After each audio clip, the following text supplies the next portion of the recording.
Hey, what's up guys? John here. I was a real estate agent in Beverly Hills for over a decade, from 2009 to 2019. And during this period, I've learned so much about Los Angeles real estate, luxury real estate, and really being around very wealthy people, learning a lot through these people. But one thing that I did not learn is what we're now seeing, which is safety, crime, bunkers, safety rooms, panic rooms like from the movies, all of these things. No one ever really talked about it. It was always assumed that you could walk up and down any street safely. You could wear a $100,000 watch if you wanted to. The last thing that you would think about is someone trying to rob you. Everyone wore designer clothing, luxury cars. It was all kind of just normal. Now, crime has gotten out of control, like absolutely out of control. Robberies of $100,000 watches. A jewelry store was just robbed during broad daylight for $500,000 worth of jewelry. It's getting nuts. Follow home robberies, all of this is happening, but I think something much bigger is about to occur.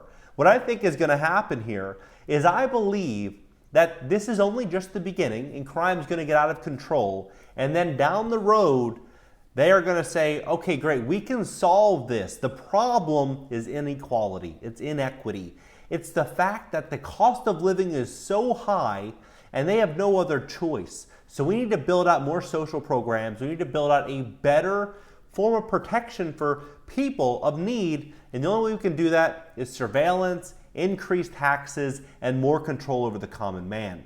Now, I believe we're going to see so much change occurring in Los Angeles and these prime areas. And this change is going to make a pullback on property values, and it's also going to make people reconsider what it is to live in a luxury atmosphere. Is it so much so living in a 10 or 15,000 square foot house? Or is it now more so being able to be in a large spread and away from the city? I'll let you decide. In this video, I'm gonna walk you through exactly what's going on in LA. Please smash the like button, hit the like button. YouTube's gonna share this content to educate more people about what's going on. This took place yesterday, 1:45 p.m. 1:45 p.m. They went in and robbed between $3 and $5 million worth of jewelry. $3 to $5 million worth of jewelry. And what's very fascinating today is that because of this catch and release program where if they get busted, they'll just basically pick them up and then just book them and release them the same day. The consequences are almost not there. There's no consequence to get caught for a lot of these crimes. So they're saying, hey, there's no consequence, why not do it? So they're going out there and just basically doing anything that they want. It's very similar to like the movie Purge.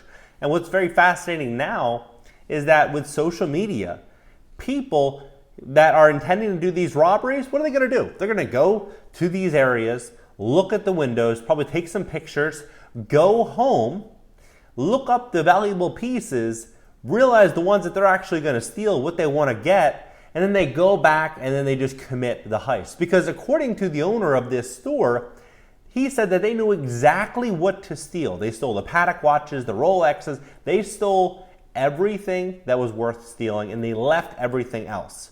Now, what happened one block south of this robbery, a man was thrown from his Ferrari onto the ground in broad daylight, and they stole a $100,000 Rolex watch from him. Now, one block over from Beverly to Cannon, which is where I worked for about a decade, what happened, someone was robbed a $500,000 Richard Mille watch, and then a few weeks earlier, someone was robbed for a $100,000 watch at a dinner. And this is literally right where I worked. Like I could walk out the front door and I'm right on the crime scene. That's how. It's just so crazy how things are escalating, and this is only just the beginning. Here's what else is going on. What I'm going to present to you happened over the last 2 weeks, so nothing is going to be older than the last 2 weeks. Right now, there's criminal tourists that are traveling to California just to steal. March 20th, beware. There's a new trend happening in LA, and they're calling it criminal tourism, according to ABC. Thieves are coming all the way from South America to California just to break into and rob homes. Over the past few months, multiple luxury homes in California have been hit by different groups and burglary crews. This is crime tourism. They're coming here for the purpose of targeting neighborhoods, said Eric Buschchow, with the Ventura Sheriff's Office, according to ABC, specifically vehicles, homes, not violent crimes, but they're going after big bucks. Over 100 cases have been reported in just Ventura County alone. George Gascon is the district attorney in Los Angeles, and if you don't play by his playbook, according to some Los Angeles prosecutors, you'll get demoted and you could lose everything that you've worked for. Now, this I believe is so important and so fascinating because it says something very, very big. It says something huge to people that work in Los Angeles and fight for the freedoms of Los Angeles residents and the safety of these residents. If they don't do what they're told, then essentially what would happen is they could lose their career, they could lose their insurance, they could lose benefits, they could lose everything. And some people are more afraid of that than anything else. 2 Los Angeles County prosecutors sued George Gascon over demotions after opposing reforms.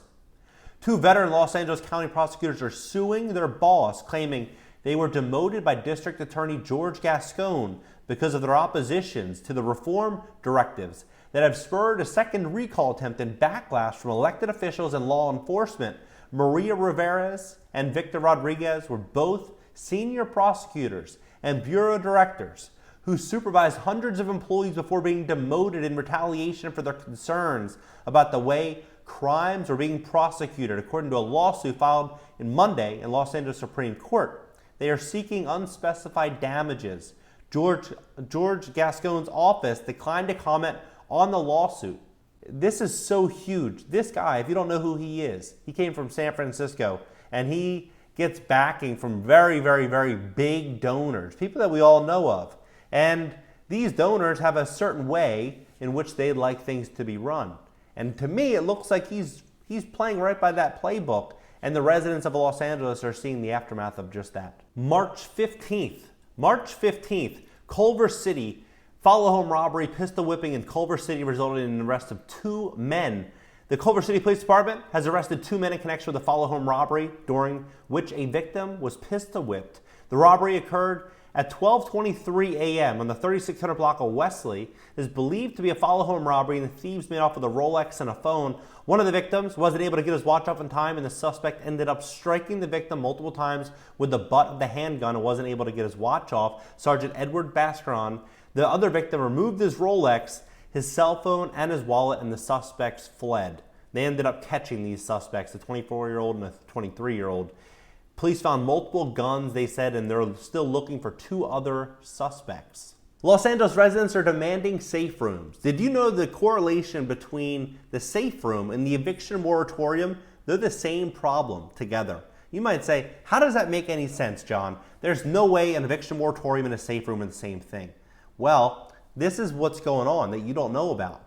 Right now, they claim about 687,000 Angelenos, people from Los Angeles, are unable to pay their rent, right? They're unable to pay their rent. They say there's about 3.188 million households in Los Angeles. So if every household was up for rent, that would mean that there's a 20% chance that that tenant's not paying rent. So 1 out of 5 homes, someone's not paying rent. But not every house is up for rent. According to UCLA, literally half of all apartments are not paying rent. So how does that make sense with a safe room, you might say? Well, now Los Angeles is saying that because of this, we need to help landlords and we need to help property owners. So we're going to reach out to all property owners and ask them if they would like to withhold paying property tax or not be penalized for not paying this property tax. So no late fees or any of that. And because of that, how are street services and police departments and all of these, how is everything funded? By property taxes. And so when you pull back on property taxes, what's going to happen is there's going to be less of a chance of getting busted for a crime because there's likely going to be less police officers on the street patrolling. And when you have less police officers on the street patrolling and more people in financial hardship, what are you going to have? You're going to have more crime. And that's exactly how this safe room situation is going to continue to escalate. Right now, they're saying that they have an increase of 1,000% for safe rooms in LA. 1,000%. That's insanity to me. Crime in West Hollywood is up a whopping 130%. 130%. And the police chief says that these criminals have absolutely no fear. No fear. because the consequences for getting caught are almost non-existent. And because of that, they are going for the gold. They're going for it all. They're not just doing small petty theft, taking into consideration the downside risk of getting caught. Look at some of these things. I don't even want to say it, but look at some of these things that they are doing. These are common crimes, they say. Common crimes. And down here, everything happens so fast and unexpectedly. Julia recalls about a night out in West Hollywood. She was the victim of an unprovoked attack at a club.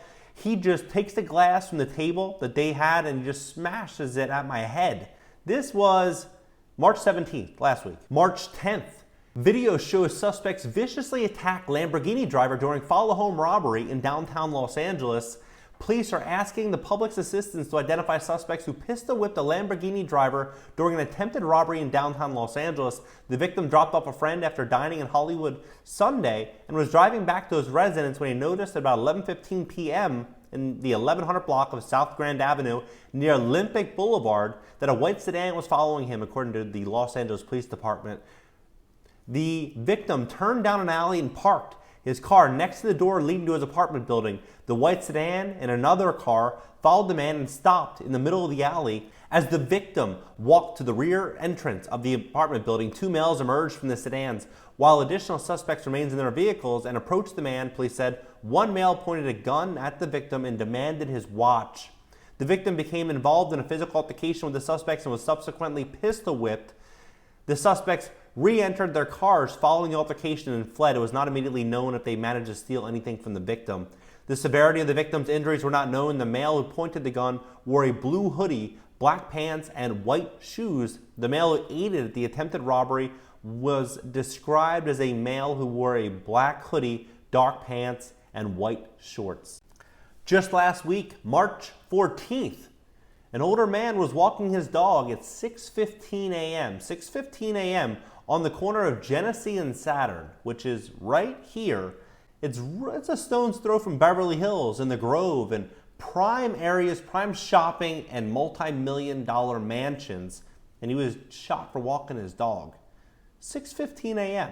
I believe we're going to start to see the real demise of Los Angeles. I'm not saying this to be, I'm just looking at the facts, right? Really look at the facts. I think that's the easiest way to see things. I had a really smart person tell me one time that smart people see things for how they really are and everyone else sees things for how they want them to be. Look at the facts. We're stepping into a heavy inflationary environment. Food prices are out of control. Gas prices are out of control. Insurance costs out of control. And then you have a situation and a system where you can commit crime and not be prosecuted and face almost no downside risk. So you have two options. One, you starve, and then two, you take the chance, and if it doesn't work out, it's not the end of the world. That's how a lot of criminals are going to see things. That's what I believe is going to happen. And if you look at LA, it's pretty easy to know where the money's at, right? And so we are going to see big changes transpire. And during this transition, I think we're going to start to see a lot of people arming up with their own private security teams, not like a one or two guy. I'm talking like fleets.